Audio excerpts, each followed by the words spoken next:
Alors, avant de partir tout à l'heure, je vous ai dit, je vais réexpliquer ou parler de trois choses ici au niveau de l'authentification. Donc, on a déjà dit comment on s'authentifie.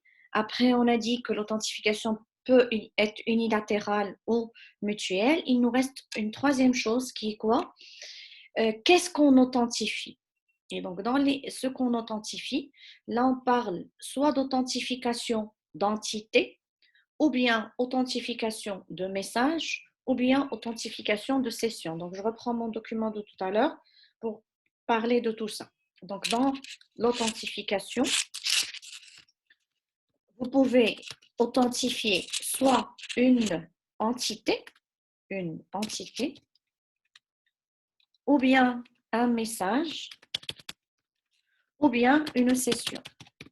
Alors, pour l'authentification d'une entité, c'est généralement l'authentification qui se fait en ligne. C'est-à-dire, je peux authentifier une personne. Et là, obligatoirement, on doit être en ligne pour réaliser l'authentification d'entité. Donc, authentifier une personne pour qu'elle puisse accéder à une ressource. Et donc, on ne pourra accéder que si on passe cette étape d'authentification. Et donc, généralement, la méthode la plus utilisée pour authentifier des entités, c'est soit le contrôle d'accès par login mot de passe, c'est ça la méthode la plus utilisée, et donc comme on verra après, elle sera la plus attaquée, soit l'authentification par quelque chose qu'on est, s'il s'agit de notre propre PC, de notre téléphone, etc., c'est-à-dire par la biométrie. Mais l'inconvénient pour l'authentification d'entité, c'est que on doit être là, c'est-à-dire que ça ne peut se faire que online, ça ne peut pas se faire offline. Qu'est-ce que ça veut dire offline? Ça veut dire que l'émetteur et le récepteur, les deux entités communicantes, doivent toutes les deux être là. Et là, vous allez me dire, mais c'est normal et qu'ils sont là. Ben, des fois, non.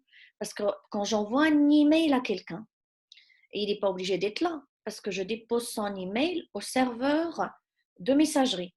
Et donc, il n'est pas forcément là. Donc, il ne peut pas m'authentifier pour voir si c'est moi qui envoyé l'email. Parce que quand il va recevoir le mail, je ne serai pas là. Moi, je lui dépose son email, le email. Donc, des fois, à ce moment-là, pour lui prouver que ce message vient de moi, je ferai une authentification de message. Et je ne vais pas m'authentifier moi-même. D'accord? Mais pour les communications online, c'est-à-dire toutes les communications client-serveur, je rentre dans mon compte Gmail, je rentre dans mon compte Facebook. Là, on parle d'authentification d'entité, c'est-à-dire que le serveur va m'authentifier en tant qu'entité, en tant que personne. D'accord? Ça, c'est voilà, pour l'authentification d'entité. On peut authentifier un matériel, on peut authentifier un logiciel, on peut authentifier une personne, on peut authentifier une donnée. D'accord? Donc, on parle d'entité. Dans le cas où on n'est pas online, par exemple, comme tout à l'heure, quand je vous ai montré l'endroit où vous pouvez télécharger le Kali Linux, moi, avant de le télécharger, il faut que je sois sûre que c'est bel et bien Kali Linux. Donc, les concepteurs ont mis à ma disposition, ou en notre disposition tous, une manière qui va authentifier, qui va assurer l'authenticité de ce logiciel. Donc, là, on parle d'authentification de message. Donc, moi, j'envoie un mail à quelqu'un. Il n'est pas là pour que je lui prouve que je suis moi avant de lui envoyer le mail. Donc, qu'est-ce que je fais? Je lui envoie le mail plus une preuve que ce mail vient de moi. Donc, je suis dans quel cas? Je suis dans ce deuxième cas, qui est quoi? L'authentification de message. Généralement, l'authentification de message va se faire par la signature électronique. D'accord? Le mécanisme qui va nous permettre donc de réaliser l'authentification de message, ce sera la signature électronique. L'authentification d'identité, c'est ce qu'on a dit tout à l'heure, c'est toutes les formes qu'on a expliquées tout à l'heure, par quelque chose qu'on est, par quelque chose qu'on possède, etc. Mais je mets un seul exemple ici, contrôle d'accès par login mot de passe. Ici, j'ouvre une petite parenthèse ici, parce qu'on parle aussi de serveurs d'authentification, comme le serveur Radios, comme le serveur Takak, comme le serveur Kerberos. Donc, ce sont des serveurs qu'on peut avoir dans notre réseau, si on parle de Radios, on peut avoir un serveur Radios dans un réseau Wi-Fi qui permet d'authentifier des machines. Et là, on aura, et ça, on arrivera à ça, on fera ça l'année prochaine, dans les protocoles d'authentification, on parlera de serveurs d'authentification. On va voir qu'on peut authentifier des entités par défi-réponse, c'est-à-dire challenge response, pardon, des défis-réponses. D'accord? Je veux qu'il me prouve qu'il est lui. D'accord? Je lui envoie un challenge et il doit faire un calcul sur ce challenge. Et si le calcul est juste, je sais qu'il est lui. D'accord? Donc là, ça, généralement, les serveurs d'authentification, comme Radios, comme Kerberos, comme Takak, se basent sur ça. D'accord?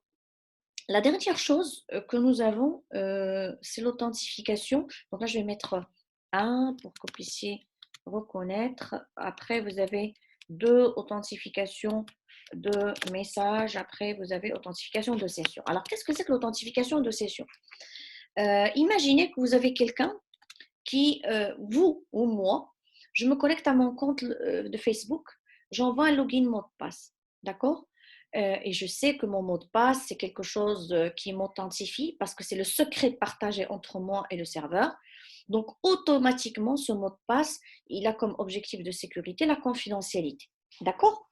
Et donc, comme la confidentialité, c'est l'objectif de sécurité, donc ça veut dire qu'il faut que il faut qu'on le chiffre. Imaginez que je le chiffre. Je vais le chiffrer et que je le chiffre toujours avec la même clé. Et qu'il y a un pirate sur le réseau. Et il a, comment dirais-je, son sniffer et il a capturé mon login mot de passe. Est-ce qu'il a besoin, et donc là j'ouvre les conversations, est-ce qu'il a besoin donc de mon mot de passe, est-ce qu'il a besoin de déchiffrer le mot de passe pour qu'il puisse le retrouver? Je reprends la question. Donc moi j'envoie un login mot de passe. Le mot de passe est chiffré parce que je suis sûre que ce mot de passe-là est important et donc il doit s'envoyer chiffré. D'accord? Où est-ce qu'elle est là? Voilà. Et ici, voilà, donc je vois une réponse ici. Madame, vous avez mentionné qu'il y a 3 formes d'authentification, message, session. Je n'ai pas entendu la dernière forme. J'ai dit il y a authentification d'entité, authentification de message et authentification de session. Donc, en fait, il y a 3, si vous voulez que j'écrive ici. Donc, il y a authentification d'entité, d'accord? Il y a authentification, de toute façon, tout ça, je l'ai écrit dans le document. Authentification d'entité, authentification de message et authentification de session. On a expliqué pour tout le monde ici, ok? On a expliqué l'authentification d'entité, on a expliqué l'authentification de message, et on est en train d'expliquer ici l'authentification donc de session. Et là, j'essaie d'expliquer l'authentification de session par l'exemple. D'accord? Et pourquoi je perds la conversation quand je mets le plein écran? Ici. Donc, je vais réduire ça comme ça, j'ai accès à tout. Voilà, je vais laisser ça comme ça. Donc, la question que je vous ai posée, imaginez que quelqu'un, que moi, j'envoie mon login mot de passe de Gmail, d'accord? Et je sais que le mot de passe, c'est quelque chose qui est partagé, c'est-à-dire que je m'authentifie par quelque chose, par un secret, par quelque chose que je partage seulement avec le serveur de Gmail, d'accord? Et je sais, donc je suis consciente qu'il faut que j'assure la confidentialité de ce mot de passe. Et donc, ce mot de passe, bel et bien chiffré, ok? Il est chiffré. Et on l'a envoyé sur le canal, mais il y a un pirate qui écoute, d'accord? Là, vous allez vous poser la question, ben, le pirate, comment il va écouter? Ben, quand on parlera d'attaque, on verra une attaque qu'on appelle l'attaque man in the middle. D'accord? Et cette attaque man in the middle, il va permettre de rediriger le trafic vers quelqu'un. D'accord? Et donc, vous allez voir que c'est très, très réalisable de récupérer les informations donc, de quelqu'un vers sa machine. D'accord? Et donc, ce ne sera pas très, très difficile à faire. Surtout, si on est dans le même réseau que cette personne-là.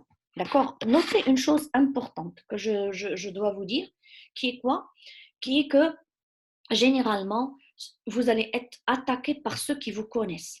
Si on parle en réseau, 80% des attaques viennent de l'intérieur et seulement 20% des attaques viennent de l'extérieur. D'accord? Donc, généralement, lorsque vous allez être attaqué, ça sera probablement à partir de, généralement, d'une façon générale, 80% des attaques vont venir de votre environnement, de votre réseau local.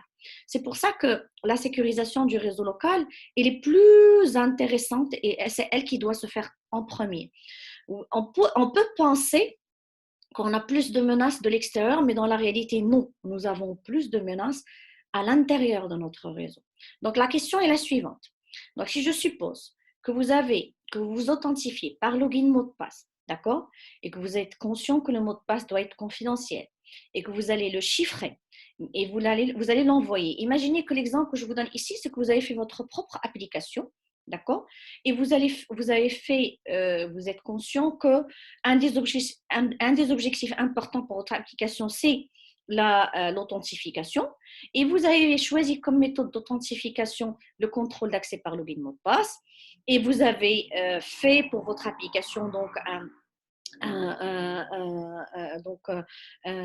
vous avez créé des comptes et vous avez aussi au début de vous avez fait l'authentification et vous êtes aussi conscient que votre mot de passe c'est un secret partagé entre vous et le système et donc vous avez protégé ce mot de passe lors du transfert, donc vous avez assuré sa confidentialité et vous avez aussi assuré la confidentialité de votre mot de passe lors du stockage, d'accord? Mais la question est la suivante. Si vous chiffrez ce mot de passe par la même clé et que vous l'envoyez sur le réseau, c'est-à-dire que là, je ne dis pas que vous n'avez pas chiffré votre mot de passe. Là, je suppose que vous l'avez chiffré, vous êtes conscient. Mais la seule chose ou l'erreur que vous avez commis est quoi? C'est que vous le chiffrez toujours avec la même clé. Est-ce que ça va poser un problème, oui ou non? Et quel est le besoin de sécurité qu'on a à ce moment-là? Ça, c'est une question. Imaginez que dans une session 1, vous envoyez votre mot de passe chiffré. Et dans une session 2, vous envoyez encore votre mot de passe chiffré. Mais le problème, c'est que votre mot de passe est chiffré avec la même clé dans la session 1 et dans la session 2. Est-ce qu'il y aura un problème? Alors, je regarde la réponse ici. Après envoi de multiples requêtes, le hacker crée un algorithme qui continue à tester la clé de déchiffrage. C'est-à-dire quoi? Donc là, moi, je vous dis, vous chiffrez avec la même clé. Donc là, la réponse de Donia, oui, ça peut poser un problème. Toreif, Oumaymad me dit aussi, ça peut poser un problème. Oui, ok, très bien, ben, c'est bien d'avoir des oui. Mais c'est quoi le problème? C'est quoi le problème? Et c'est quoi le besoin? Ben, le problème, c'est quoi? C'est que votre pirate qui va retrouver dans la session 1 votre mot de passe chiffré, comme vous utilisez la même clé de chiffrage à chaque session, il n'a pas à le déchiffrer. Il ne fera même pas d'effort pour déchiffrer votre mot de passe parce que de toute façon, vous allez chiffrer le mot de passe de la même manière. Et donc là, qu'est-ce qu'il va faire? Dans une autre session, il suffit qu'il vous envoie votre mot de passe chiffré qu'il a déjà capturé dans une ancienne session. Comme je vous ai déjà dit, dans notre prochain TP, on fera comment on fait les attaques man in the middle. D'accord? Et donc, le problème, c'est quoi? Ou le besoin ici, l'attaque ici s'appelle quoi? L'attaque s'appelle replay attack. Donc, il a capturé dans une ancienne session votre séquence d'authentification, donc c'est-à-dire login mot de passe, et il va la réutiliser dans une autre session. D'accord? Et à ce moment-là, quel est le besoin? Vous devez avoir des sessions, vous devez authentifier votre session. Et ça, c'est pour vous définir qu'est-ce que c'est que l'authentification de session. J'ai la réponse de Myriam ici, elle me dit, si le pirate puisse connaître la méthode de chiffrement utilisée et la clé utilisée par ce user, oui, il peut déchiffrer le mot de passe. Ben, ici, c'est bien de m'avoir posé cette question à Myriam. Première chose, il n'y a jamais de sécurité dans l'obscurité. C'est-à-dire qu'on connaît toujours les algorithmes utilisés. C'est ça le défi.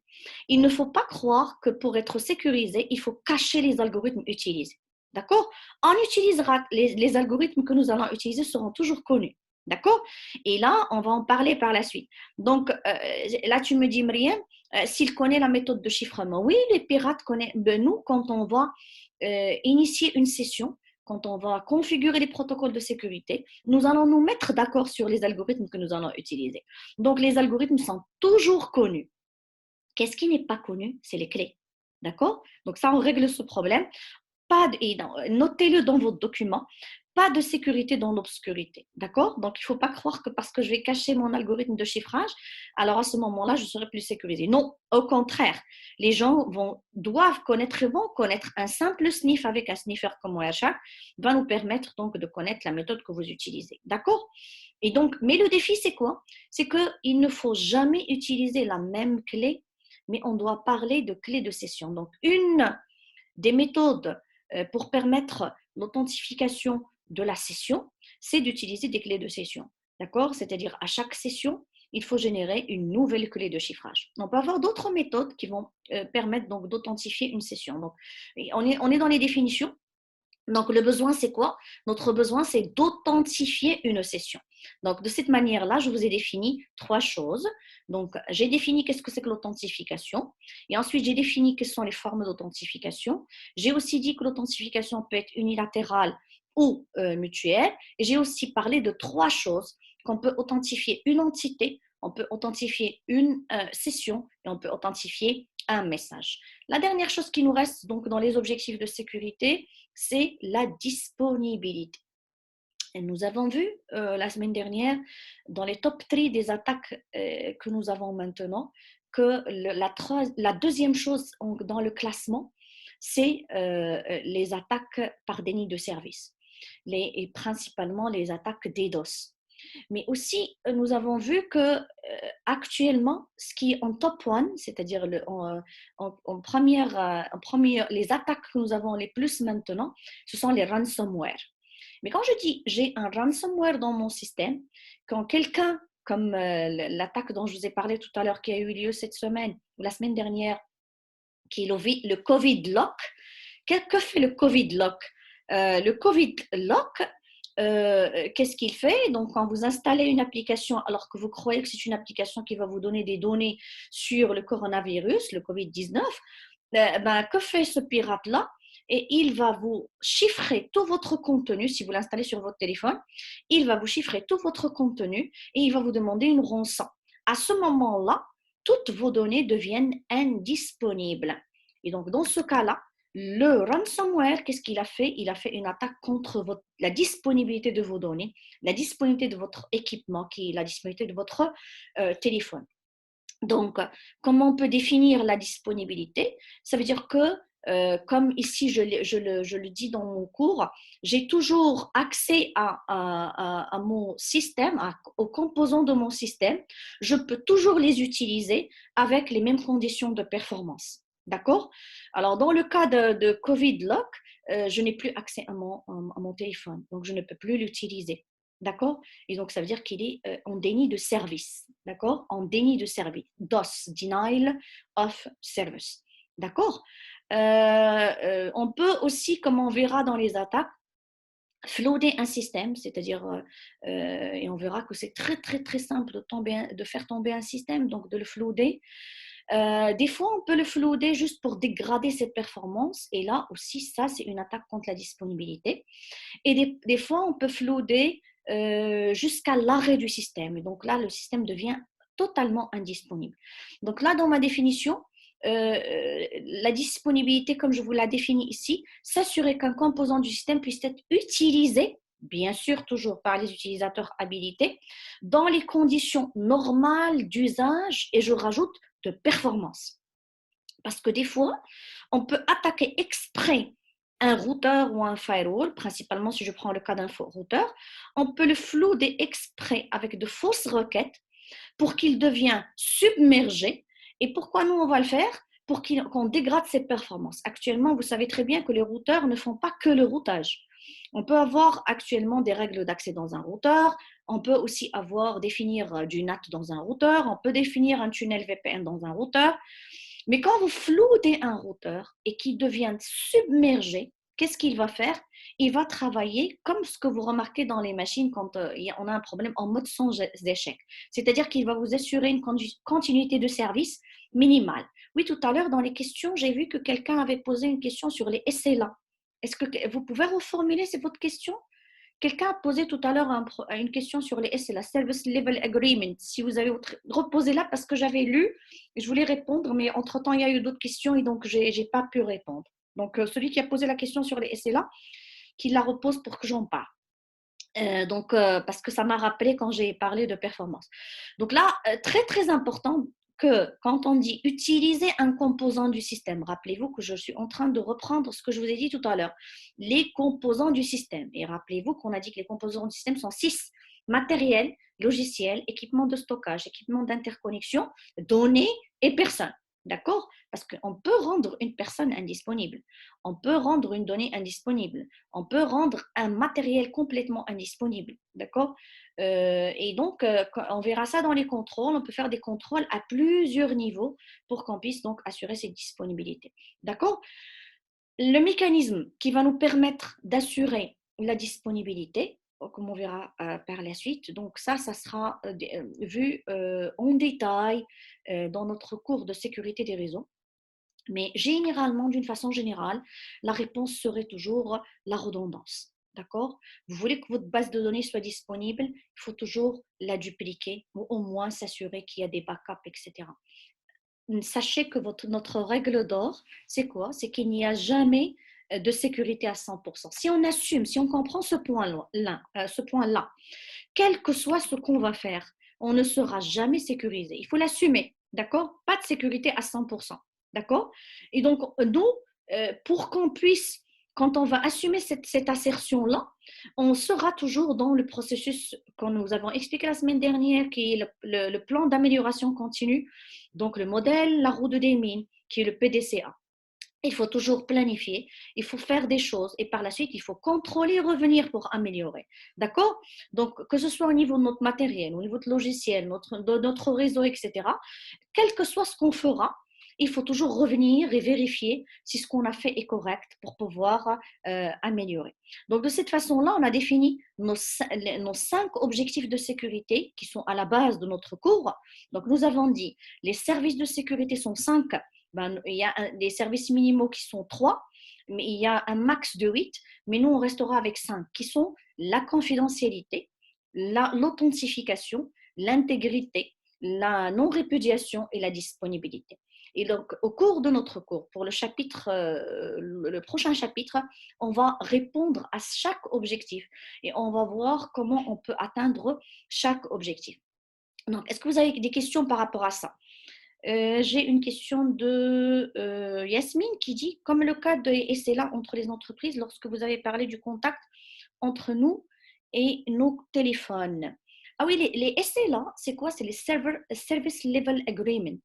Généralement, une entreprise, quand elle peut définir un contrat entre, si je prends le cas d'une entreprise avec l'opérateur, et par exemple, je pourrais dire, je veux tel débit, si on parle de qualité de service d'une ligne. Et donc, à ce moment-là, on peut faire des essais-là. Et ces essais-là doivent être en constante vérification pour qu'on puisse vérifier est-ce que réellement ce que l'opérateur me promet, c'est ce que réellement j'ai. Et donc là, c'est un autre domaine. On est dans la qualité de service, d'accord? Donc, dans la COS. Et on peut définir des SLA sur des métriques particulières de performance au niveau des réseaux. Des réseaux, pardon. Mais là, tu parles de quoi? Et c'est là entre les entreprises, lorsque vous avez parlé du contact entre nous et nos téléphones. Mais nous, on n'a pas de SLA entre nous et nos téléphones, d'accord? Donc, on ne définit pas de SLA. J'ai pas bien compris, Yasmine, ta question, parce que là, moi, tout à l'heure, quand je disais la méthode de contrôle d'accès par rapport à mon téléphone, et j'ai défini comme quoi que avec mon téléphone, moi, lui, il peut me reconnaître, mais moi, je ne peux pas le reconnaître.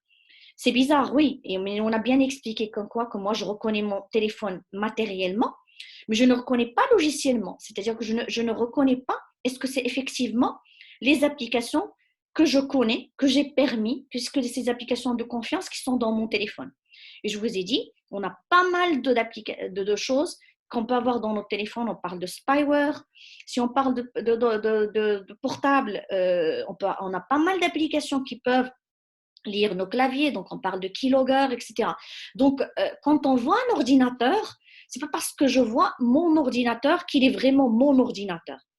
Je travaille sur le web et j'ouvre un browser et je tape une URL et je ne suis pas sûre que l'URL que je tape me donne une vraie page. Donc là, est-ce que je suis devant une vraie page web ou je suis devant une page web fausse? Et comme je vous ai dit, nous allons voir en TP que c'est très, très, très, très simple de faire une page fausse, une fausse page.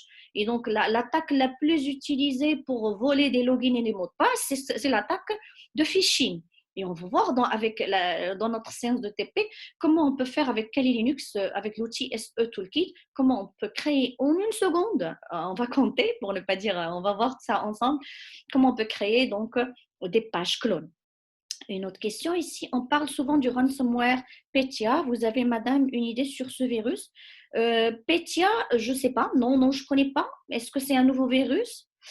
Regardez avec moi, on va redéfinir les termes. Parce que quand on ne connaît pas exactement ce que fait quelque chose, on dira souvent malware.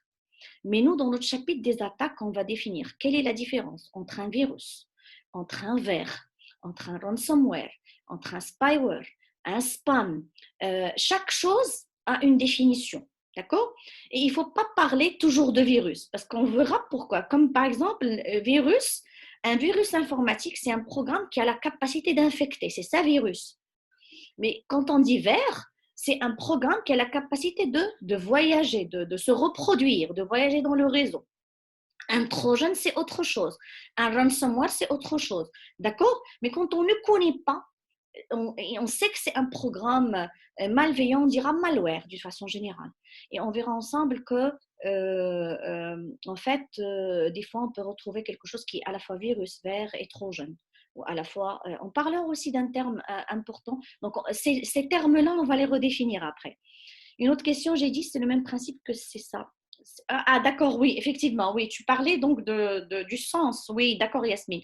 C'est-à-dire que, oui, effectivement, nous, on peut préciser ce qu'on veut pour l'opérateur dans le cadre du SLA, mais on ne peut pas le contrôler, lui. Et quand il nous dit oui, mais on n'est pas sûr qu'il va nous assurer ce qu'il dit. Oui, effectivement, oui, tu as raison. Ok, et ce l'outil, Ayman, qu'est-ce que tu me poses comme question ici? Est-ce que l'outil de Kali bypass l'authenticité de site montrant qu'un lien sécurise HTTPS? On va en parler. Je pense que tu es en train de parler de SSL Strip parce qu'il n'y a pas qu'un seul outil dans Kali, il y a plusieurs outils dans Kali qui permettent de bypasser, on verra ça. Donc, mais tu parles de quel outil? En tout cas, même ce mot-là, l'authenticité, nous allons la définir aussi après. Parce que quand on dit authentification, si vous avez bien compris, posez-moi des questions si vous avez sur la terminologie qu'on vient de voir. Est-ce que c'est clair dans vos têtes? La confidentialité, c'est quoi? L'intégrité, c'est quoi? L'authentification, c'est quoi? La disponibilité, c'est quoi? Et la non-répudiation, c'est quoi? Parce que ces 5 objectifs de sécurité sont très, très, très importantes parce qu'elles seront à la base de tout ce qu'on va faire après. D'accord? Maintenant, votre ami, dans sa question, il me dit authenticité. Qu'est-ce que c'est qu'authenticité? C'est la combinaison de deux choses qui sont l'authentification et l'intégrité. D'accord?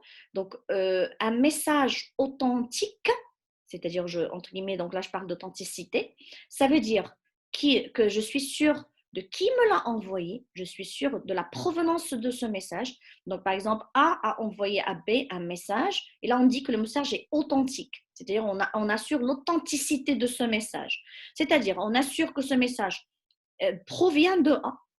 Et deuxièmement, on assure que ce message n'a pas été modifié. Donc là, on a deux termes. Authenticité, je vais vous l'écrire ici dans les notes. Donc, c'est à la fois l'authentification plus l'intégrité. D'accord? D'autres questions sur ça? Est-ce que c'est clair? Voilà, donc une fois que je suis sûre, madame, pouvez s'il vous plaît réexpliquer la différence entre lire et voir. D'accord. Quand on a expliqué la confidentialité, nous avons dit que seuls les utilisateurs habilités ont le droit d'accéder aux données. Et je vous ai dit, je vous ai présenté les types d'accès et je vous ai dit accéder aux données, c'est lire les données, c'est imprimer les données, c'est voir les données. Après, je vous ai posé la question, est-ce qu'il y a une différence entre lire les données et voir les données? Et je vous ai dit, est-ce que j'ai un fichier, j'ouvre mon fichier et là, je vous dis, je suis en train de voir mon fichier. Ou bien je vous dis, je suis en train de lire mon fichier. Bien sûr qu'il y a une différence. Quand je vous dis, je suis en train de voir mon fichier, pourquoi je vous dis voir? Parce que peut-être que quand je l'ai ouvert, je l'ai trouvé en chinois. Donc, je ne le lis pas, je ne le comprends pas. Donc, quand je dis je vois une donnée, c'est pas sûr que je la comprends. D'accord? Et quand je vous dis je suis en train de lire une donnée, ça veut dire qu'il s'agit d'une donnée claire. Donc, nous, en sécurité, des fois, notre besoin, c'est quoi? C'est d'interdire la lecture. Et donc, ça veut dire transformer les messages clairs en des messages chiffrés. D'accord? Maintenant, vous avez un message chiffré. Et je donne comme exemple ici dans ce cas-là, vous avez pris votre mot de passe, vous l'avez chiffré et vous l'avez stocké dans votre base de données. Et il est chiffré et donc vous avez exactement les mêmes longueurs. Et là, je vous dis, ben non, je ne veux pas que les gens voient mon mot de passe. Dans ce cas-là, ils ne sont pas capables de le lire parce qu'il est chiffré. Mais je ne veux même pas qu'ils le voient. D'accord? Donc, il y a une différence entre lire et voir. Est-ce que c'est clair? Est-ce que la définition est claire? Sinon, je peux reprendre. D'accord? Donc là, j'étais tout à l'heure en train d'expliquer les types d'accès, qu'il y a une différence entre les types d'accès. Donc, on va avancer dans le cours. Ici, on a défini les objectifs de sécurité. Vers la fin donc, de ces définitions de ces 5 objectifs, je vous dis, les objectifs se recouvrent. C'est-à-dire qu'il y a en fait une intersection entre les objectifs. D'accord? Donc, si je reprends l'exemple que je vous ai donné tout à l'heure pour le commerce électronique, si je suppose que je vais acheter quelque chose sur Internet et je vais utiliser ma carte de crédit, je vous ai dit, le besoin que nous avons pour notre carte de crédit, la carte de crédit doit être confidentielle. D'accord? Quand la carte de crédit va le numéro, pardon, le numéro de la carte de crédit, quand il va se transmettre sur Internet, il doit être confidentiel. D'accord? Donc, on va le chiffrer. Donc, la solution serait de chiffrer le numéro de carte de crédit. Mais quand je vais le chiffrer et que vous avez un pirate malveillant et il voit un mot de passe chiffré, qu'est-ce qu'il va faire? Il va le modifier. Parce que nous, on n'a pas protégé contre on n'a pas assuré l'intégrité. Donc là, on va se dire, ah, ben, on ne va pas juste le chiffrer, on ne va pas assurer juste la confidentialité, mais il faut aussi qu'on assure l'intégrité. D'accord? Et donc là, vous voyez qu'il y a une intersection un peu entre la confidentialité et l'intégrité. D'accord? La même chose, si mon objectif, j'ai créé une application et dans mon application, j'ai pensé à assurer l'authentification. D'accord? Donc, mon objectif principal, c'est l'authentification des entités. Là, je parle d'authentification de personnes. D'accord? Et là, je me dis, OK, je vais choisir comme méthode d'authentification la méthode numéro 1, c'est-à-dire l'authentification par quelque chose qu'on connaît. Et là, on va se dire, OK, on va s'authentifier par un secret partagé qui sera donc notre mot de passe. D'accord? Et donc là, on dit, le mot de passe, ça doit rester secret entre A et B, les deux entités communicantes. Et donc, le deuxième objectif de sécurité qui va surgir, c'est quoi? C'est la confidentialité. Donc, notre premier besoin, c'était quoi? C'était l'authentification. Et là, un deuxième besoin surgit qui est la confidentialité en fonction de la méthode que nous avons choisie. Et donc là, on va dire, ben, il y a une petite intersection entre cette fois-ci l'authentification et la confidentialité. D'accord? Donc là, dans le cours, je vous dis, les objectifs se recouvrent. Il y a des intersections entre les objectifs. Mais des fois, ces objectifs peuvent être contradictoires. Des fois, on ne peut pas avoir de lien entre les objectifs. Vous ne pouvez pas dire telle donnée doit être à la fois confidentielle et disponible. Donc, pour les mêmes types de données, vous ne pouvez pas dire ce type de données, je veux qu'il soit à la fois confidentiel et disponible. C'est contradictoire. On pourrait dire, il est confidentiel pour certains, disponible pour certains, pour d'autres. Mais pour le même type de personne, il ne peut pas être à la fois confidentielle et disponible. Donc là, on a une certaine contradiction. D'accord?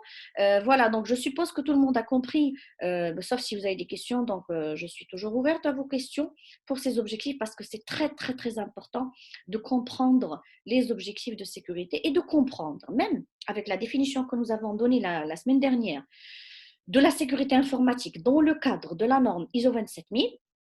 Je rappelle que nous avons défini l'information et après nous avons défini la sécurité informatique et nous avons parlé de l'importance d'une stratégie de management de la sécurité informatique.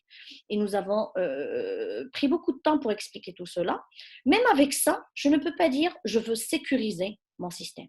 Parce que si vous dites je veux sécuriser mon système, ça c'est très très large. Il faut exactement dire ce que vous voulez. Qu'est-ce que vous voulez exactement? Quels sont les objectifs que vous voulez exactement? Et là, on vient de citer 5 objectifs de sécurité. D'accord?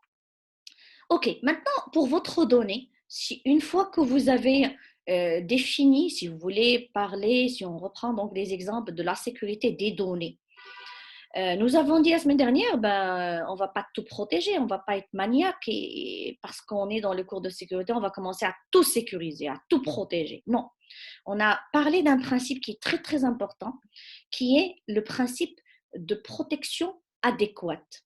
Et je vous ai dit, nous allons protéger les données qui ont une valeur, d'accord?